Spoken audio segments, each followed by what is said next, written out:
Donc l'idée, c'est d'amener le plus vite possible son adversaire au sol pour le contrôler, pour le finaliser avec des techniques d'étranglement et des techniques de clés articulaires, bras, genoux, chevilles ou poignets. Tout à fait, oui. C'est tout à fait ça. C'est amener au sol le plus vite possible, casser la distance et puis ensuite commencer le travail des soumissions ou immobilisation, abandon. Mais le but, c'est plus vite amener au sol, mieux c'est. Quelle qualité ça demande? Parce que c'est à la fois un sport très athlétique, mais c'est aussi un sport extrêmement tactique et extrêmement technique. Moi, je pense que la qualité majeure, c'est le mental. Après, bien sûr, le physique qui suit, mais en fait, c'est le plus sollicité, c'est le système de réfléchir vite dans les situations extrêmement compliquées et prendre des bonnes décisions. Donc, il faut être réactif et très actif, sinon ça marche pas très bien.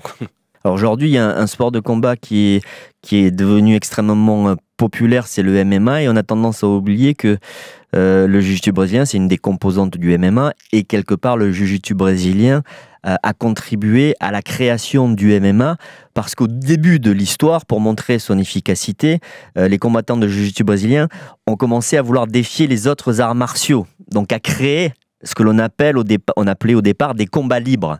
Tout à fait, c'est tout à fait ça. Ça a démarré au Brésil. Ça a démarré au Brésil. Bon, il y avait déjà Matsumi Maeda, c'était le coin de coma, qui venait du Japon vers l'Amérique, les États-Unis, Mexique, tout, qui faisait déjà ce genre de combat par défi. Et en arrivant au Brésil, il a renseigné la famille Gracie, mais il a donné aussi cette envie de s'affronter pour prouver que c'était la meilleure technique, c'était le jiu-jitsu. Donc, il a commencé à trouver des adversaires pour affronter le jiu-jitsu, soit les boxeurs, soit les capoeira, les mecs du karaté, de la lutte à libre. Et on commençait à se donner des rendez-vous sur les parkings, par exemple, du Carrefour Leclerc. Les mecs, ils se foutaient sur la gueule. Et en fait, le père, comme un bon visionnaire, le père Gracie, Hélio, il a vu ça, il a dit, tiens, il faut que je fasse quelque chose pour qu'on puisse beaucoup parler de jiu-jitsu. L'intention à lui, je pense, c'était même pas faire de l'argent ou quoi que ce soit, c'était de faire parler sa discipline qu'elle avait jusqu'à présent modifiée. Donc, l'idée d'émigrer vers les États-Unis, parce que c'est là qu'il y avait plus d'argent. Et puis, cette motivation, l'Américain, toujours là, voulait être le plus fort. Les bodybuilding, ils étaient tous chauds pour faire des tests, des bagarres, en grosso modo. Et ils sont arrivés aux États-Unis. Rorion, un des fils Gracie, a trouvé la méthode, trouvé une cage fermée pour pas qu'on puisse se barrer entre les cordes, garder les combattants jusqu'à l'abandon dans un système d'octogone. Et là, c'était passé, c'est parti l'idée du UFC et puis le MMA. Là, la naissance de MMA à cette époque-là.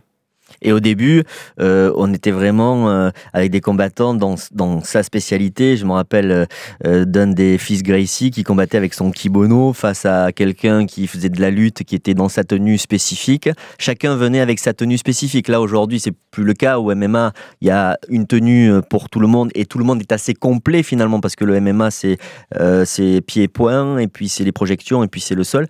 Mais à l'époque, au tout début, c'était vraiment tous les arts martiaux qui se mélangeaient, chacun avec son rituel.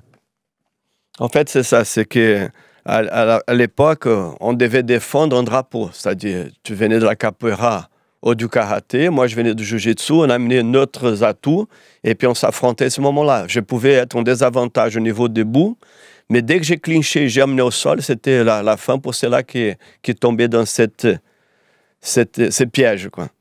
Donc, c'était vraiment la différence. Chacun représentait son sport de combat, son art martial. Planète Lisa, sur France Bleu.